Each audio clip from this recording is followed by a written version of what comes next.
Tes, baik ya, kita bisa mulai ya. Assalamualaikum warahmatullahi wabarakatuh. Selamat malam buat rekan-rekan mahasiswa dan mahasiswi Universitas Terbuka ya, untuk mata kuliah basis data 311 ya. Terima kasih sudah bisa hadir. Bagaimana kabarnya?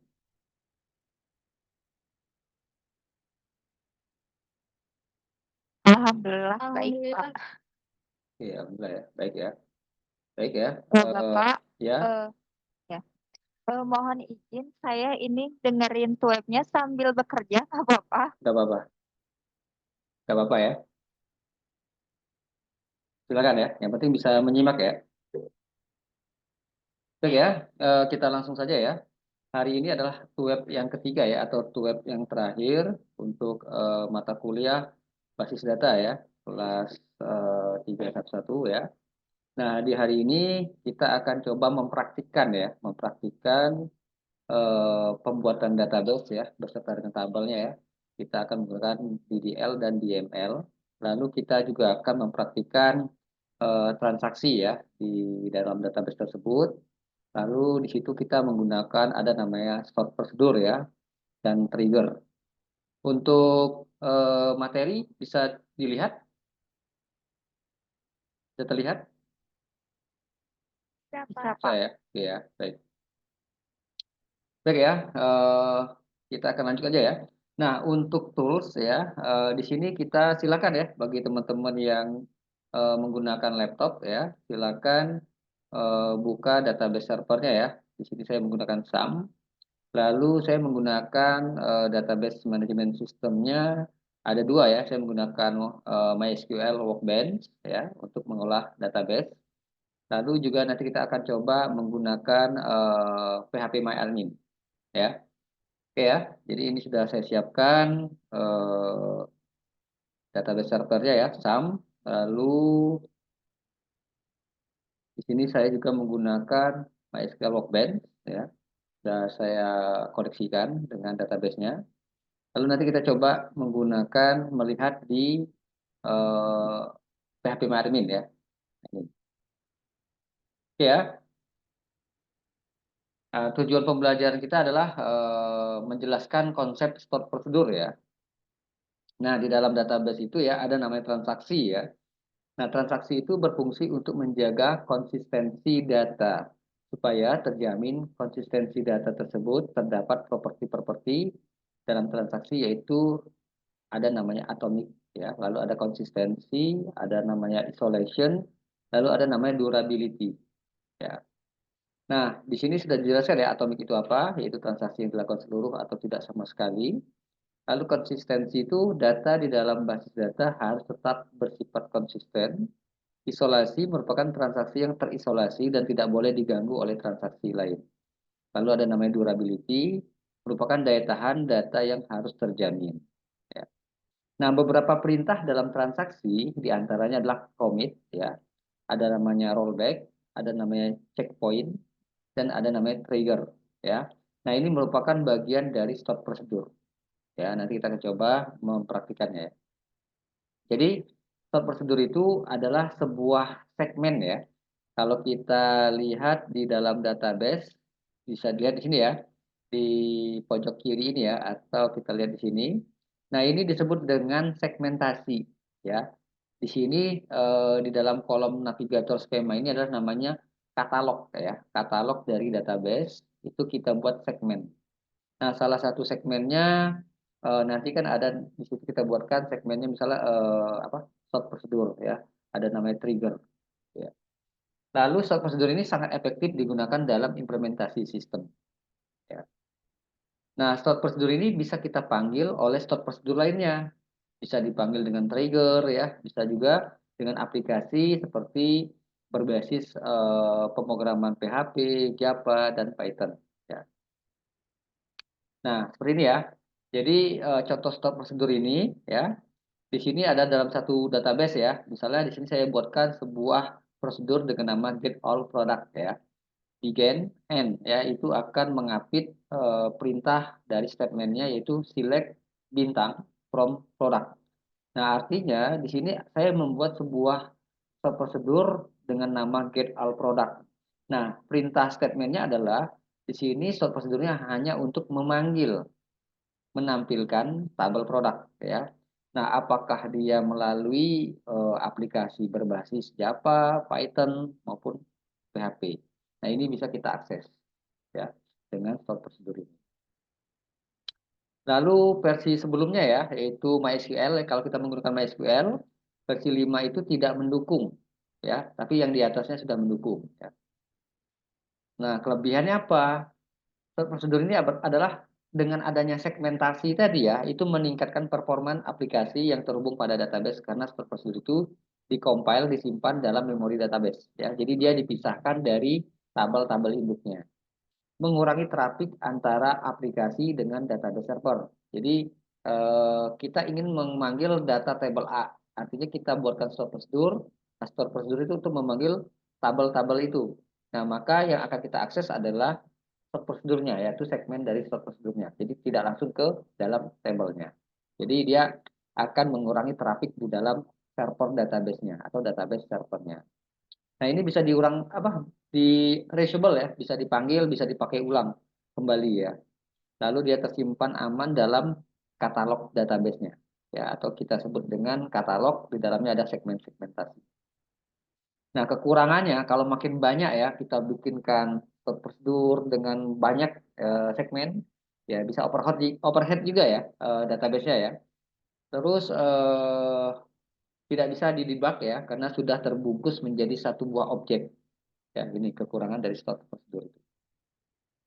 Nah, bagaimana cara membuatnya ya? Jadi di sini kalau dengan query ya, kita langsung aja ya create prosedur namanya ya, lalu kita update dengan begin dan end ya. Di dalamnya kita masukkan perintah-perintah statement. Ya, itu salah satu contohnya. Nah, ini stored prosedur di mana? Kalau kita lihat dari database manajemen sistem, di dalam database-nya ya, di dalam kolom database-nya itu ada nama-nama dari database. Nah, dalam database itu ada juga segmen-segmennya, ya. Nah, ini nanti kita akan coba buat ya. Ini cara buatnya ya. Oke, kita langsung saja. Saya kasih contoh ya. Di sini saya sudah punya contoh ya.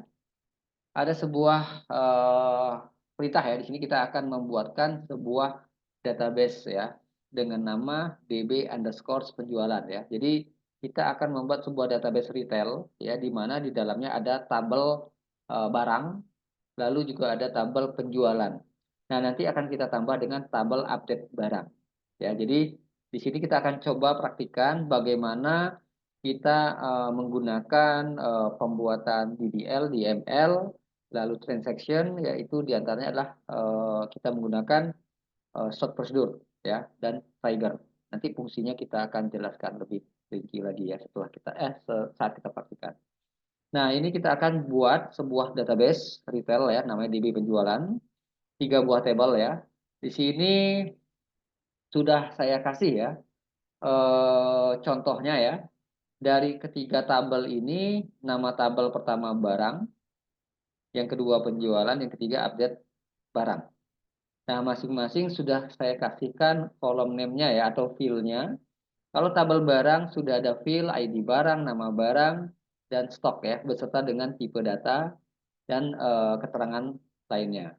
Lalu yang kedua ada tabel penjualan, ya, ada ID penjualan, ID barang, dan jumlah. Nah, ini nanti akan kita relasikan. Lalu yang terakhir adalah tabel update barang. Nah, ini nanti gunanya adalah kita akan menggunakan namanya trigger ya. Di dalam trigger itu nanti selain kita bisa memanipulasi data, membuat data transaksi, kita juga bisa membuat log ya, membuat log database. Misalnya gini, kalau dalam sistem pasti admin atau administrator itu bisa mengubah ya, ada yang hak aksesnya dibatasin, tapi yang full akses itu bisa mengubah data. Misalnya data stok ya atau data barang. Sudah masuk stok barang A sebanyak 100. Nah, tahu-tahu dikuranginya menjadi 90. Nah, ini proses transaksi pengubahan ini harusnya tersimpan di dalam log. Kadang di dalam sistem itu ada lognya sendiri ya, atau disebut dengan modul lognya. Jadi siapa yang bisa melihat yaitu administrator. Nah, takutnya administrator bisa menghapus. Nah, kita juga bisa simpan di backend-nya atau di database servernya untuk log-log ini ya. Jadi nanti saya akan jelaskan bagaimana cara membuatnya. Jadi kalau sistem yang besar, terkadang pengembang-pengembang awam ya atau awal itu tidak kepikiran untuk membuat log-log yang bisa diakses melalui backend-nya ya. Nah, namun kalau pengembang besar perlunya ada log ya yang tidak diketahui oleh administrator. Gunanya apa? Sebagai audit sistem ke depannya. Jadi setiap bulan sekali atau per trimester atau per triwulan ya atau per satu semester atau per tahun nanti ada namanya audit sistem. Nah, audit sistem itu yang dilihat adalah bagaimana transaksi di dalam sistem tersebut ya, maka kita gunakan adalah database-nya ya. Oke ya, kita langsung aja ya. Di sini saya akan coba membuat database dengan query dulu ya, dengan query dulu ya. Kita akan coba membuat dengan query. Di sini kita akan membuat dengan MySQL Workbench ya. Bagaimana caranya? Kita klik menu file, new ya, query, atau langsung saja di bawah menu bar ini ada namanya toolbar ya, yaitu di bawah menu file itu klik icon SQL ini ya. Nah, ini sudah ada ya. Lalu kita show database dulu ya. Ya, kita coba membuat database baru ya. Berarti kita gunakan apa? DDL ya, create database ya.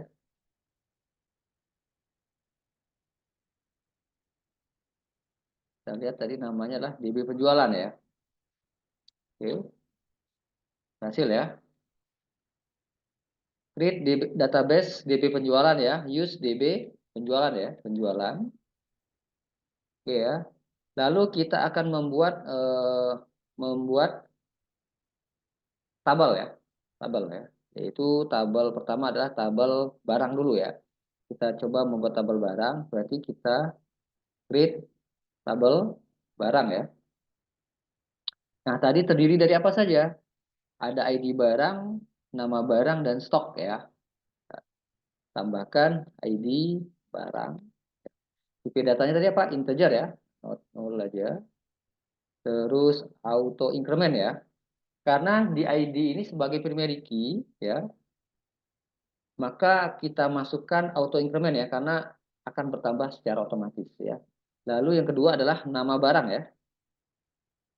Nama barang kita kasih tipenya varchar aja ya. Varchar misalnya nama barang sebanyak 100 ya. Terus not null juga. Terus yang terakhir apa tadi? Stok ya. Stok tipenya integer aja ya. Terus not null. Stok ya, integer not null ya. Oke, kalau sudah kita execute, kita lihat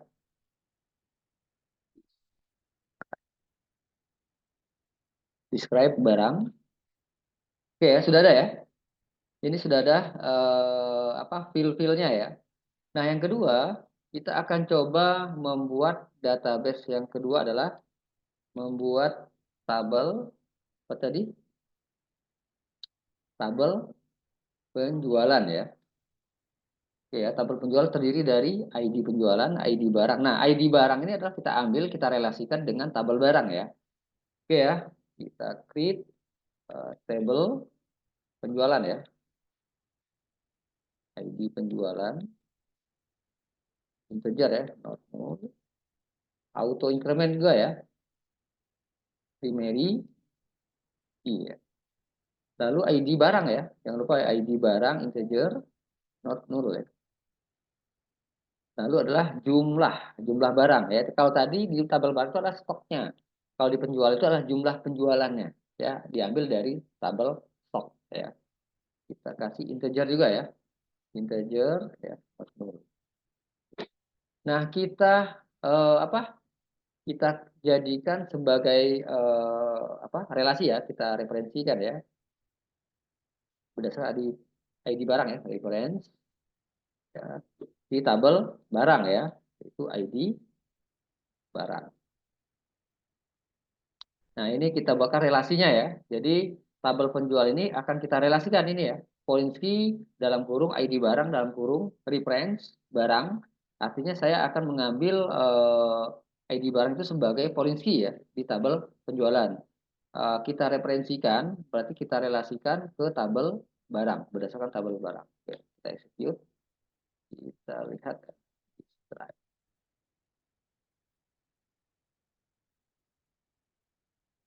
Oke, sudah ada ya.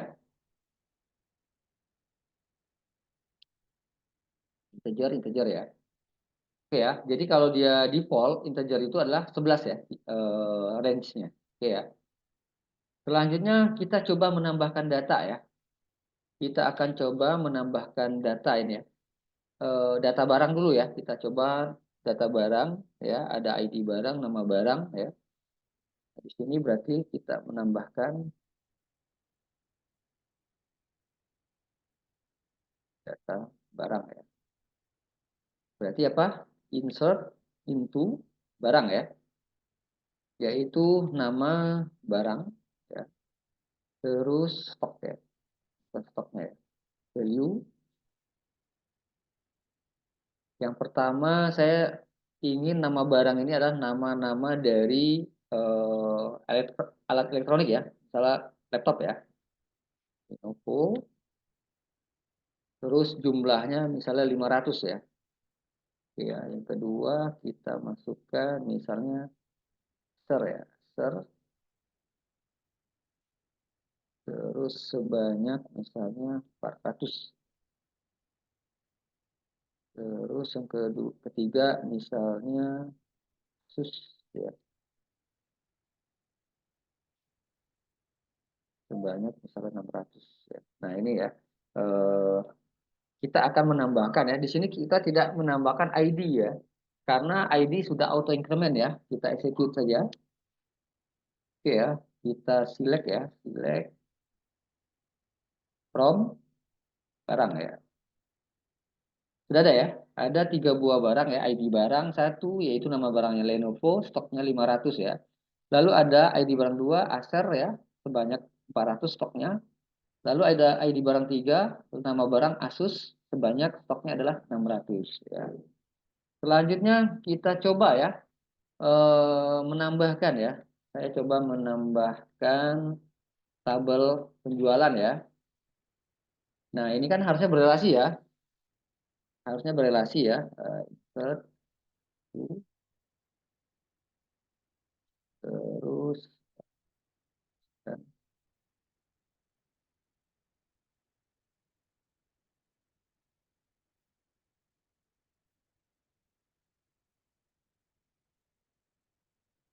ini kan ada ID 1, 2, dan 3 ya. Saya mau masukkan data barang ID yang ketiga ya. Sebanyak 100 ya. Oke, kita coba.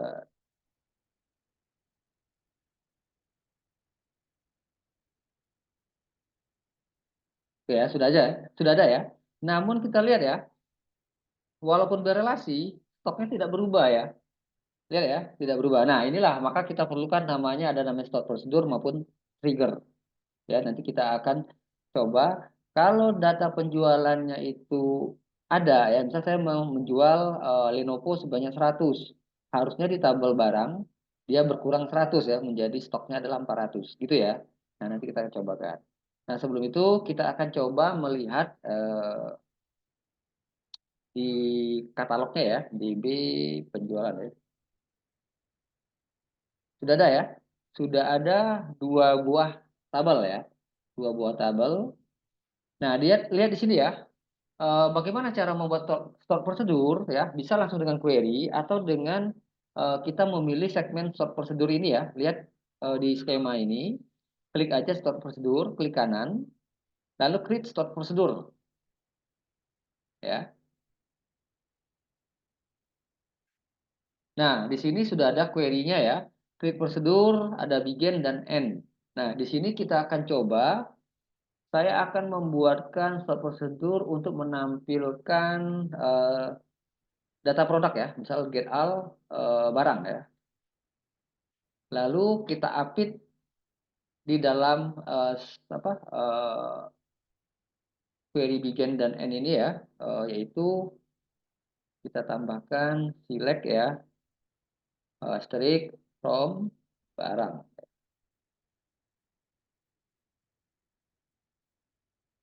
Nah setelah itu coba kita apply ya, klik apply ya. Terus setelah kita klik apply, kita klik lagi sekali lagi ya, lihat di sini ya sudah ada query-nya ya. Terus baru finish ya. Nah ini sudah berhasil ya, kita execute ya, kita klik finish ya, kita refresh di skemanya, kita lihat ya sudah ada namanya store prosedur dengan nama get all barang ya. Kita lihat ya, kalau tadi kita coba select from barang ya, kita gunakan panggil store prosedur ya, call get all barang ya, sama ya. Nah ini ya, jadi salah satu store prosedur yaitu fungsinya adalah kita membuat segmentasi di dalam katalog database ya. Supaya apa? Untuk mempercepat, mempermudah ya, terus supaya traffic dari database servernya itu tidak berat ya. Kita gunakanlah katalog dari apa segmentasi dari katalog ini ya, yaitu kita menggunakan store prosedur. Nah, kita bisa menambahkan terus ya store prosedur yang lainnya, misal commit, rollback dan sebagainya ya, dan trigger nanti kita buat ya. Nah, ini salah satu fungsi dari apa store prosedur ya. Sama ya.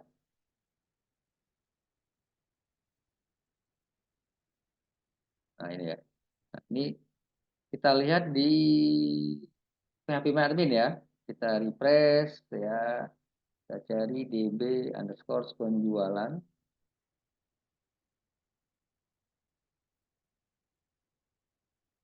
Oke ya.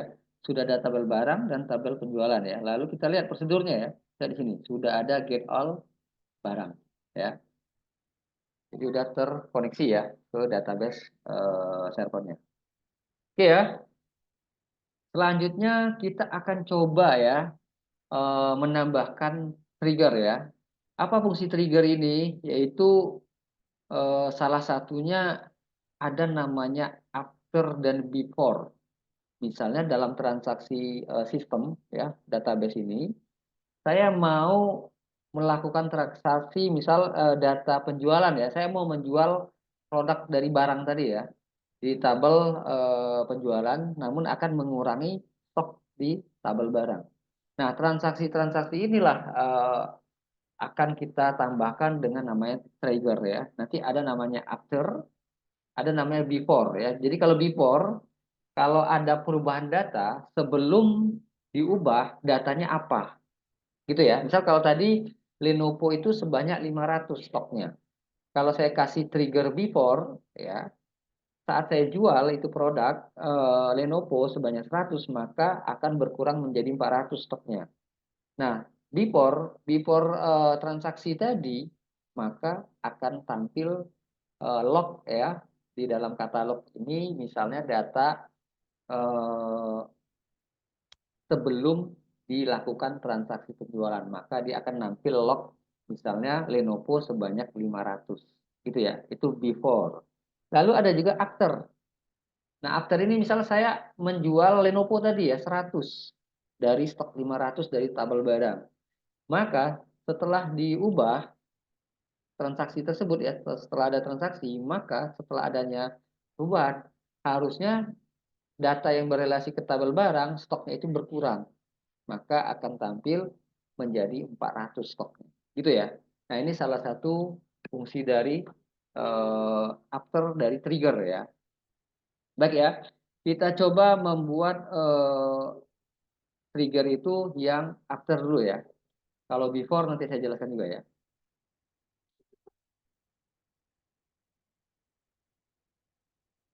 Nah, di sini saya akan membuatkan after insert, after delete ya, after update.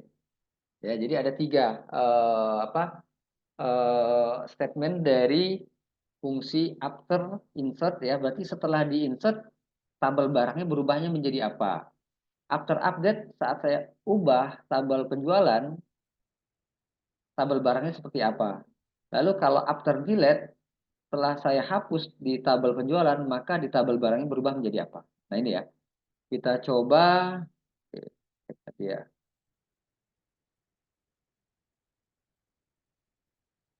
Nah, karena saya akan mengubah after ya, ada transaksi after di dalam database DB penjualan tadi ya, ada tabel barang dan penjualan.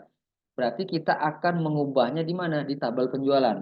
Maka pilih klik tabel penjualan ya. Lalu di pojok kanan itu ada namanya trigger ya di menunya. Lihat di pojok kanannya ya. Kita menggunakan PHP Admin aja ya. Lalu di bawah itu kan ada baru ya, ada tambahkan trigger ya.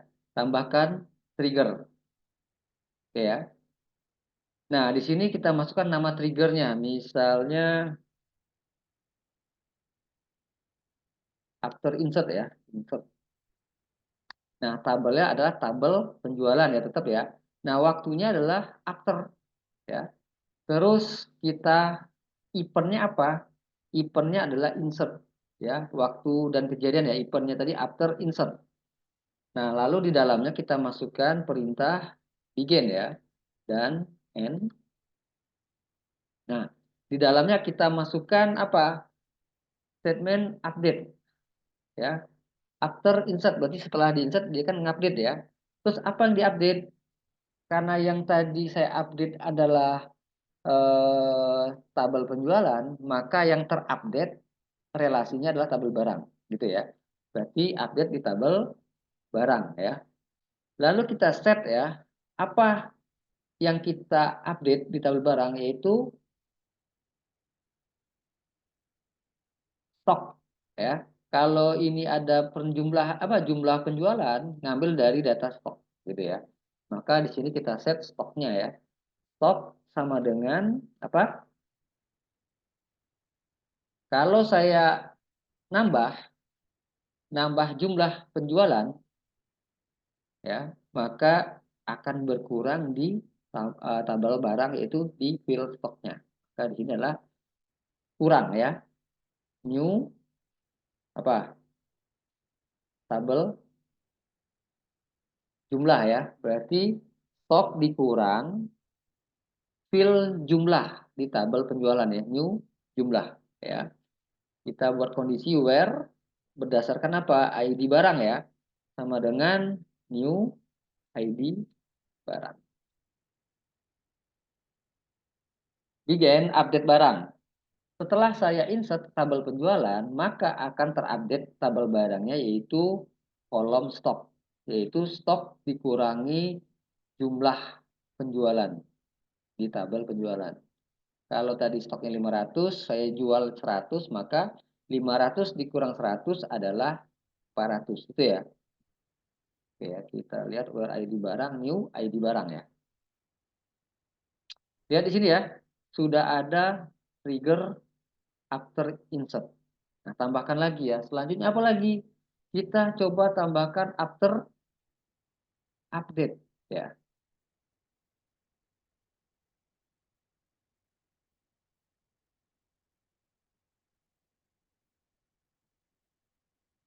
Ya. Eventnya adalah after update ya. Kita masih masukkan di gen ya. Tadi adalah update tabel apa? Barang ya. Terus kita set tetap stok ya. Sama dengan apa nih? Kalau saya mengupdate tadi sudah dijual 100. Saya ubah lagi di tabel penjualan itu nggak jadi 100, saya mintanya jadi 50. Nah, harusnya 50-nya balik ke tabel stok barang, gitu ya. Artinya gimana nih? Set stok, maka stok ditambah apa dikurang? Ditambah ya, ditambah all jumlah ya, dikurang apa? New jumlah ya. Jadi data lama jumlah dikurang data baru ya. Kalau tadi 500 kita ganti dengan 100 dijual ya, kita ganti 50, maka 100 kurang 50 adalah 50. Maka stok yang tadi sisa 400 ditambah 50 gitu ya.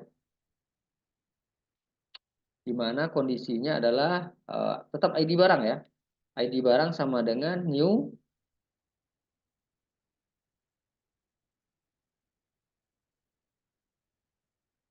ID barang.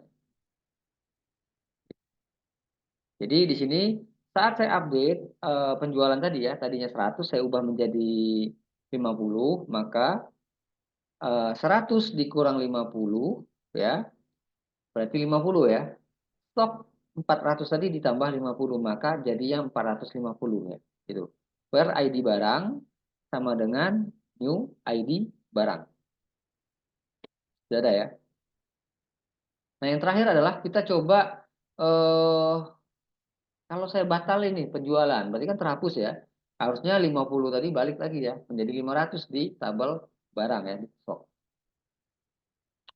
After delete ya, jualan, after,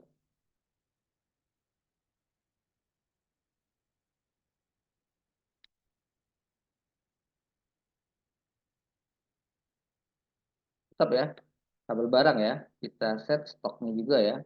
Nah, stoknya apa? Stok ditambah apa dikurang nih? Ditambah ya. All apa? Jumlah ya. Dimana kondisinya adalah ID barang sama dengan all ID barang. Ya. Jadi kita tambahkan aja tuh. Tadi kan 450, saya batalin yang 50 di tabel penjualan, maka all-nya ada 50 ya, 50 tadi maka akan ditambah 450, maka akan menjadi 500 di tabel stok barang ya. Where di mana kondisi ID barangnya adalah all ID barang ya. Berarti di sini sudah ada ya, after delete, after apa? Delete ya di sini tabel penjualan ya. Kita cek lagi ya, after update tadi.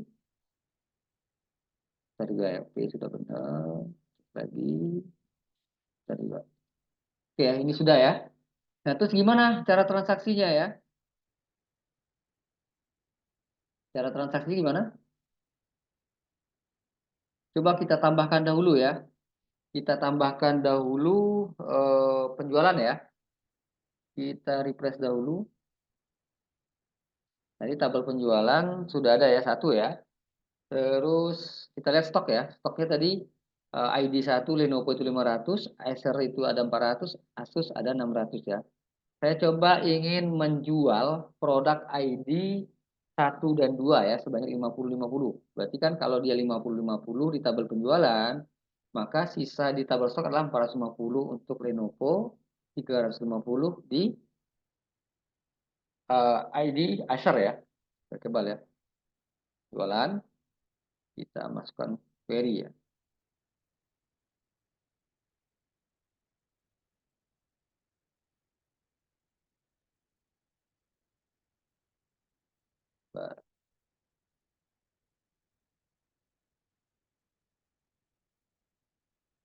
Satu misal 50 ya, terus ID 2. Saya akan coba melakukan transaksi penjualan ya, yaitu Lenovo dan tadi apa? Asus ya.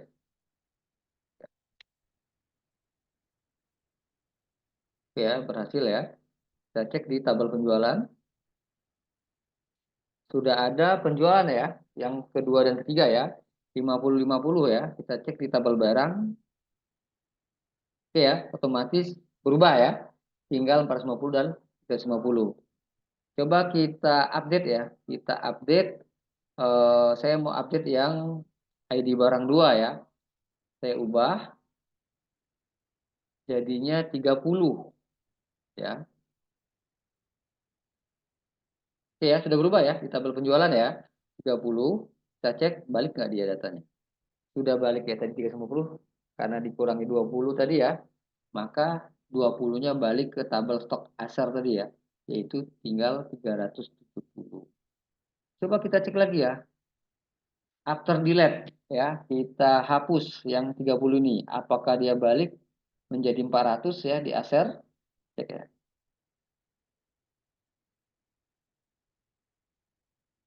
Ya, berhasil terhapus ya. Kita lihat, oke ya, sudah menjadi balik ke stok awalnya yaitu 400. Ya. Nah inilah ya, jadi teman-teman ya, apa sih fungsi dari stored prosedur ya, trigger ya. Nah salah satunya adalah untuk kita melakukan transaksi ya, transaksi di mana di situ ada namanya before dan after ya. Ada transaksi-transaksi ini before dan after. Apa yang kita before after yaitu on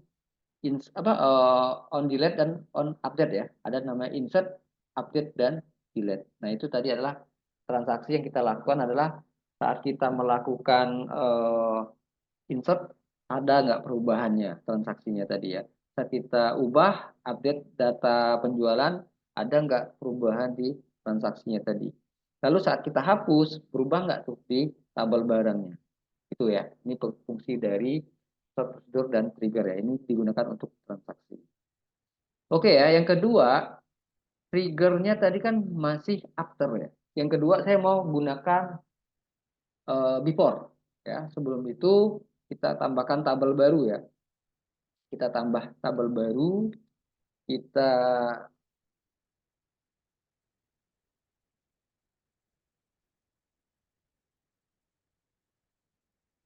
ini ya, update barang ya. Kita tambahkan tabel update barang ya.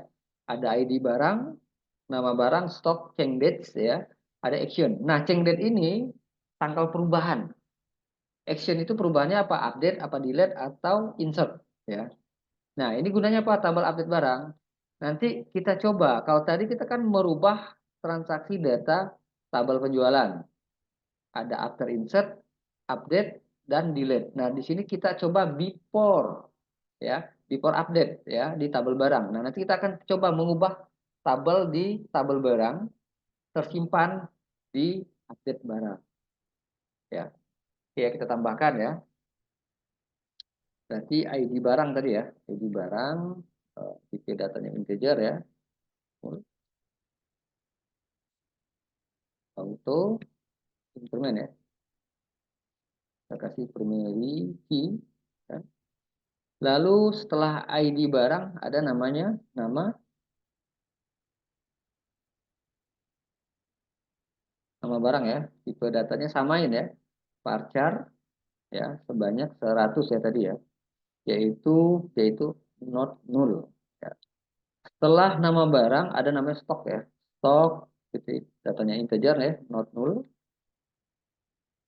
Lalu yang keempat ya, ada change date dan action ya. Nah, change date ini fungsinya adalah tanggal perubahan. Jadi kalau ada yang mengupdate, menghapus, menginsert, event itu akan tercatat di waktu itu ya, di detik, menit, jam, dan tanggal, bulan, dan tahunnya. Dan nanti akan ketahuan nih siapa user yang melakukan update itu. Nah ini ya, jadi kalau kalian seorang menggunakan sistem di perusahaan besar, ya hati-hati juga ya, jangan sembarang ubah-ubah ya. Walaupun kamu mengaku sebagai administrator, ada di back end-nya itu proses audit nanti ya. Proses audit, nah yang bisa ngecek adalah yang mengaudit nanti. Nah tipe datanya apa? Date time ya, date time. Nah date time-nya kita kasih default-nya. Default-nya tadi apa? Null ya. Default-nya adalah null. Ya, ada action. Nah, tipe datanya adalah varchar sebanyak 10 ya. Terus kasih defaultnya juga ya.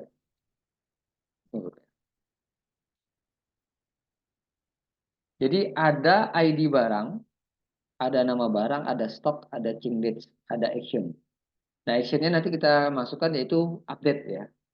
Nah, guna dari tabel update barang yaitu nanti akan digunakan untuk menyimpan data tabel barang yang akan kita ubah before kan kita ubah nih, misal saya menghapus atau mengupdate ya, mengupdate data barang, maka dia akan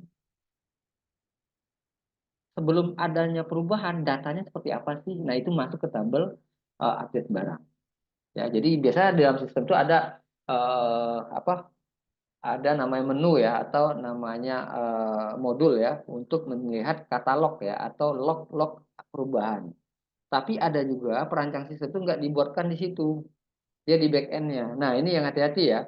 Kalau kalian pengguna admin ya, administrator di sistem perusahaan yang besar, itu jangan sembarang ubah-ubah ya. Walaupun kamu mengaku administrator, ternyata di back end tetap ada event-nya atau log event-nya. Yang kedua, kalau kalian seorang perancang sistem, ini harus dipikirkan, harus dibuatkan. Ya, kenapa? Tidak menutup kemungkinan di sebuah sistem itu ada celah perubahan, update, insert ya. Nah, maka itu ada nama hak akses. Nah, namun karena full akses mungkin dia bisa mengubah.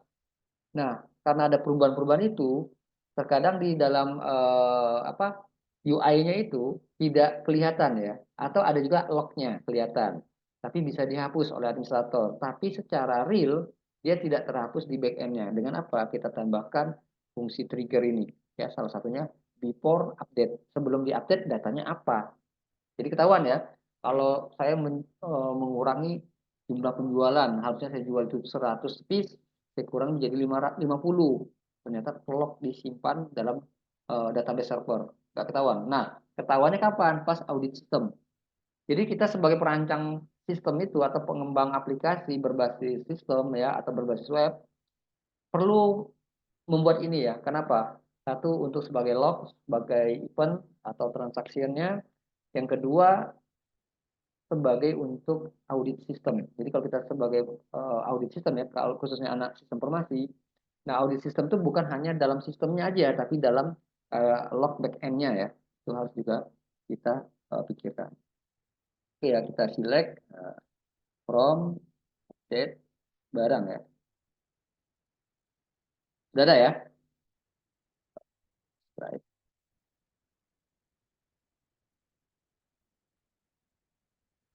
Describe update barang. Oke ya, sudah muncul ya. Nah, selanjutnya apa? Kita refresh. Sudah ada tabel update barang ya. Kita lihat di sini ya. Kita refresh. Sudah ada tabel update barang ya. Nah, terus gimana kita membuat trigger before update ya? Nah, terus yang mana kita klik yaitu tabel barangnya ya. Tabel barang yang kita ubah ya. Yaitu saat saya admin merubah data barang, otomatis kelok eventnya di dalam masuk ke dalam tabel update barang gitu ya. Nah, terkadang tabel ini nggak dibuatkan ya, tapi dia tersimpan di dalam back end-nya. Nah, kita tambahkan ya, klik tabel barang, lalu menu trigger, tambahkan trigger ya. Nah, eventnya apa? Before ya, before update ya. Lalu apa yang before update? Sebelum diupdate tabel barang, maka waktu eventnya adalah before. Eventnya adalah update, itu ya. Barang before update ya. Kita masukkan begin ya, begin and. Nah, kalau tadi kita langsung update ya, kalau ini adalah insert ya, into apa? Update barang. Artinya apa? Setelah saya mengupdate tabel barang, maka event perubahan sebelum perubahan tadi atau before perubahan, maka dia akan dimasukkan ke dalam tabel update barang. Maka di situ begin, insert into update barang, gitu ya. Lalu kita set pakai action ya. Actionnya tadi apa? Saya bilang tadi apa? Update ya. Terus apa lagi? Nama barang ya. Nama barang. nama barang ya sama dengan all nama barang ya. Lalu apa lagi di sini? Stok ya. Stoknya. Stoknya sama dengan all stock ya. Terus berikutnya apa? Change date ya. Change date.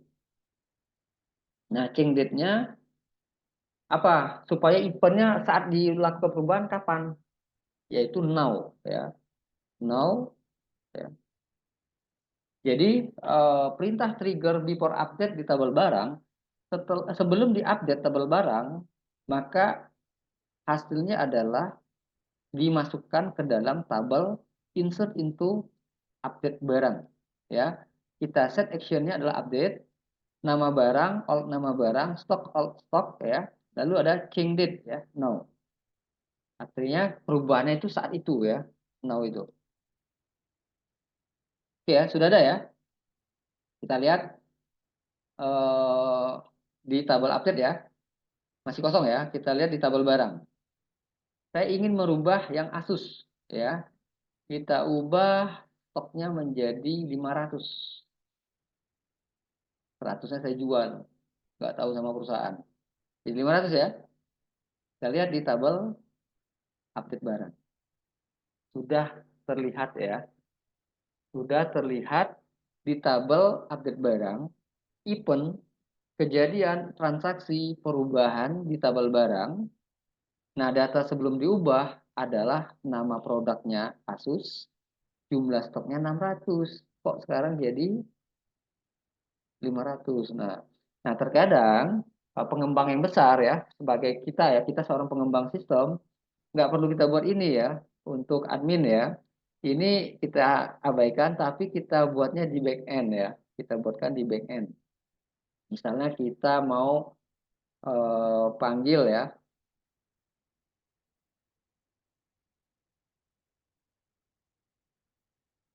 kita panggil ya. Nah, ini ya, show trigger ya. Jadi kalau orang audit system, dia lihat aja tuh triggernya ya.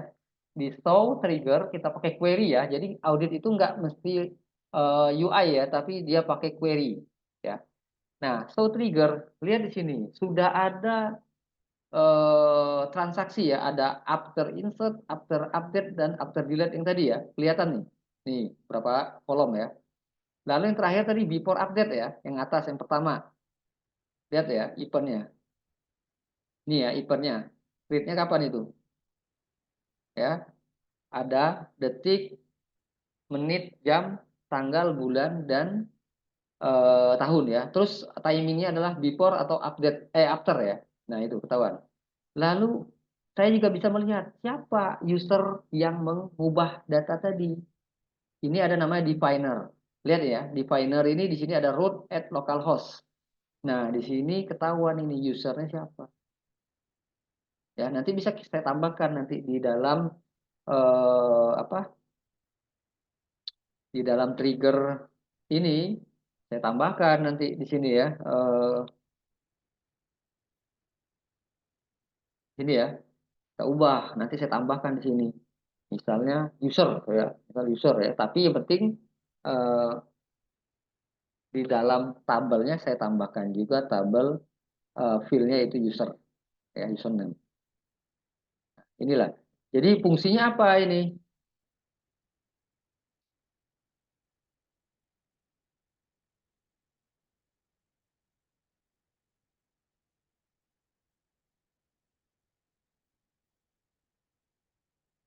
Nah, kita select from update barang ya, tabel update barang ya. Sama ya, nih kelihatan ya. Ternyata perubahan di tabel apa? Di tabel barang tadi ya. Coba kita edit di sini ya, kita ubah di penjualan ya. Misalnya.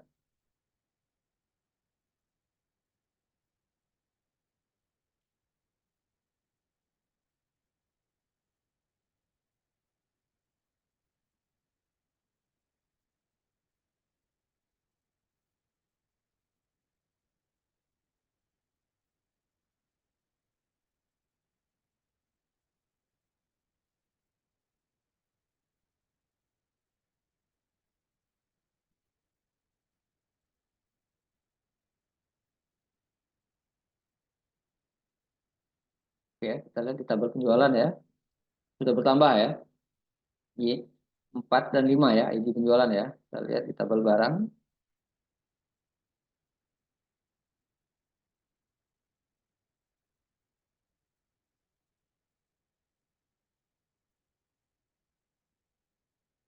Tuh, udah ada perubahannya ya.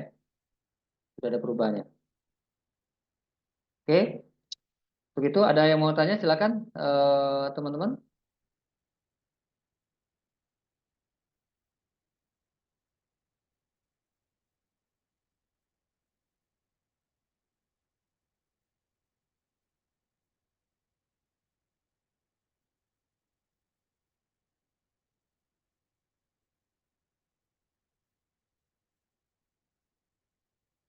Pak, kalau misalnya yang bikin di back end itu gimana ya, Pak? Ya, tetap kita buatkan query-nya ya. Jadi kalau kita mau akses database itu langsung ke servernya. Jadi kalau kita apa? Jadi di dalam sistem yang besar ya, biasanya ada dua cara ya. Kita bisa pakai langsung query ya, dengan query ya, atau langsung dari sistemnya ya untuk perubahan segala macam.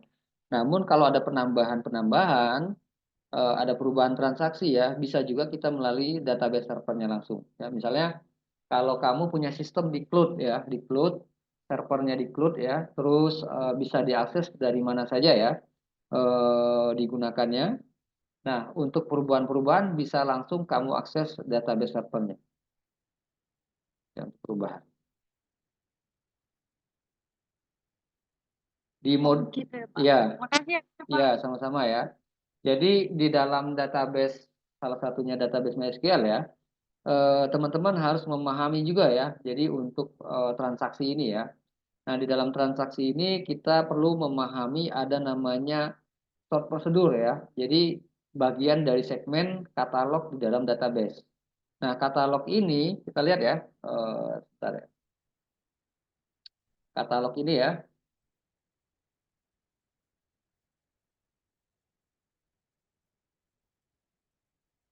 Lihat ya, di sini tabel barang ya, sudah ada triggernya itu. Ya, nah ini before update ya. Lalu untuk penjualan juga sudah ada ya triggernya. Nah, inilah disebut dengan segmentasi dari database. Ya, bagian dari segmen-segmen apa database-nya. Ini ya, ini ada after insert, after update, after delete. Ya. Kapan ini ketemu ya? Pasti kalian akan membuat sistem yang besar ya. Sistem besar itu contohnya kalau di aplikasi retail ya atau sistem retail ya pasti ada namanya stok ya. Ada namanya perubahan transaksi. Nah, dalam bentuk stok, lalu ada penjualan ya, ada penambahan barang atau beli barang ya. Nah, ini pasti kalian ketemu namanya proses transaksi ini. Nah, maka dari itu teman-teman perlu mempelajari lebih dalam ya untuk materi ini karena sudah ada juga di modul ya, di modul database itu silakan kalian pelajari ya karena modulnya cukup panjang ya. Itu sangat sangat apa kompleks ya dan sangat mendalam ya untuk kalian pelajari.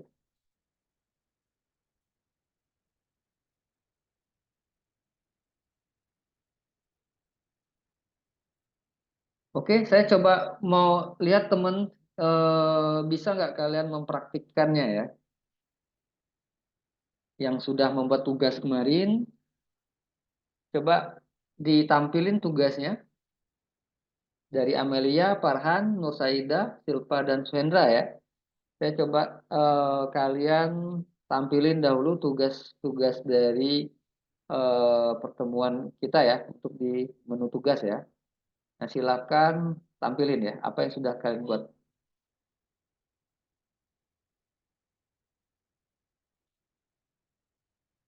Siapa dahulu? Nanti akan saya tambahkan ini untuk penilaian. Tadi ada lagi nggak yang hadir selain dari Amelia, Farhan, Nur Saidah, Silpa, dan Suendra?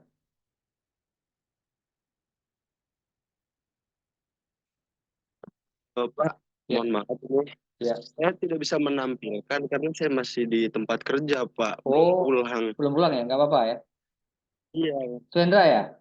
maaf, Pak. Iya, nggak Tidak apa-apa. bisa nampilin. Nggak apa-apa. Jangan lupa ya, teman-teman ya, untuk membuat atau menyelesaikan tugas ya. Karena kalau satu tugas tidak kalian kerjakan, maka nilainya E ya. Karena kita kan cuma 3 ya tugas ya, kalau nggak salah ya. Tolong dilengkapi ya. Hari ini terakhir ya, karena besok sudah tutup. Ya, kalau bisa dikejar ya. Gimana caranya? Tolong buatkan tugas, nanti akan tetap saya nilai ya. Tapi sebaik mungkin ya, dikerjakan.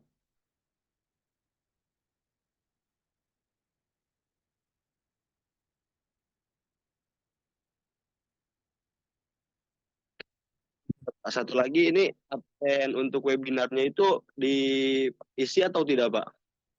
Yang di e-learning. E-learning saya isi, saya yang ngisi ya. Oh, Bapak yang isi ya? Iya, Oke. benar. Kalau bisa nggak kalian ngabsen ya? Absen sendiri bisa nggak? Tadi saya udah nyoba login tapi nggak ada tempat buat hadir atau gimana gitu, Pak. Cuman dia bentukannya Oh, kosong aja. oke ya, berarti saya share dulu ya.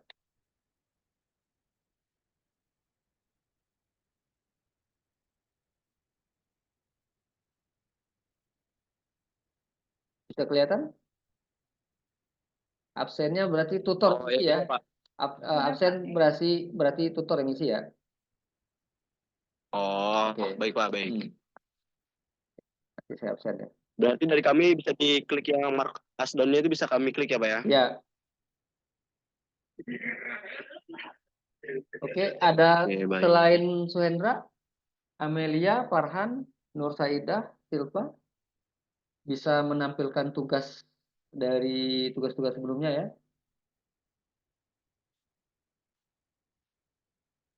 Jadi database ini ya, salah satunya kita menggunakan database MySQL ya. Sebenarnya kebanyakan ya mahasiswa itu menganggap mudah dibandingkan bahasa pemrograman ya, karena dia hanya statement ya, karena dia bersifat hanya statement ya, jadi dia bahasa manusiawi ya, jadi statement-statement atau bahasa perintah, dan bahasa perintahnya cukup terbatas ya, jadi mudah diingat dan mudah dipahami. Nah, kadang saking mudahnya mahasiswa itu mengabaikan statement-statement dari query ya. Nah, itu saat setelah selesai mata kuliah ini nggak ketemu lagi database, tapi ketemu mata kuliah lainnya ya. Nah, pas saat dia menggunakan bahasa pemrograman yang berelasi dengan database, nah nanti dia ngulang lagi tuh. Nah, maka dari itu teman-teman coba didalamin ya untuk database ini ya. Gunanya apa? Eh, Inti dari sistem aplikasi pasti database. Karena sebuah sistem, sebuah aplikasi, sebuah software akan menampung sebuah namanya data. Nah, data itulah yang akan kita tampung, kita simpan, kita retrieve kembali, kita olah, kita update ya, kita insert, kita hapus. Nah, proses-proses inilah yang harus kita pahami ya di dalam database. Ya, maka dari itu, tolong ya teman-teman, database ini sangat-sangat vital ya dalam pembelajaran anak sistem informasi ya untuk pembuatan sistem ya, karena kaitannya nanti ke database dan front end ya, front end dan back end. Yang kedua, ya teman-teman kalau untuk mempermudah kan database sudah belajar nih di sisi back end-nya ya, atau di sisi apa transaksi dari database-nya ya. Tinggal menyatukan antara front end dan back end. Coba kalian pelajari ada namanya CRUD ya, read, update dan delete ya. Itu coba buatkan UI-nya aplikasi lalu terhubung ke database-nya. Terus gimana proses input, insert, update-nya dari UI-nya atau dari front end-nya. Nah, kita lihat di database-nya berubah nggak? Nah, itu aja. Sering aja itu dilatih ya. Kalian belajar CRUD, ya, database mungkin sudah mahir ya. Tinggal tambah CRUD-nya lagi ya. Nah, silakan ulang-ulang. Insya Allah itu sudah mahir. Nah, satu lagi dalam UT ini ya, kalian harus mengejar waktu ya, karena kita waktunya apa ada blok-blok ya untuk mata kuliah ini ya. Nah, di situ kan ada tugas ya, terus ada juga diskusi online ya, itu tolong dilengkapi ya. Karena terakhir tugas itu di tanggal 30 ini ya. Tanggal 1 Desember sudah tutup. Kalau satu saja mata kuliah, dalam satu mata kuliah ini tugasnya nggak dibuat, kan ada 3 tuh. Maka nilai kalian akan diberi E kalau nggak salah ya. Nah, kan sayang ya kalau ngulang. Waktu, biaya, dan sebagainya.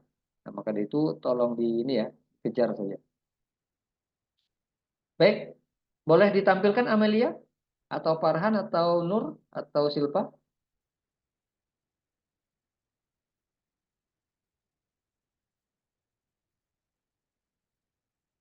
Nur memakai HP juga ya? Oke. Atau semuanya sedang menggunakan handphone semua?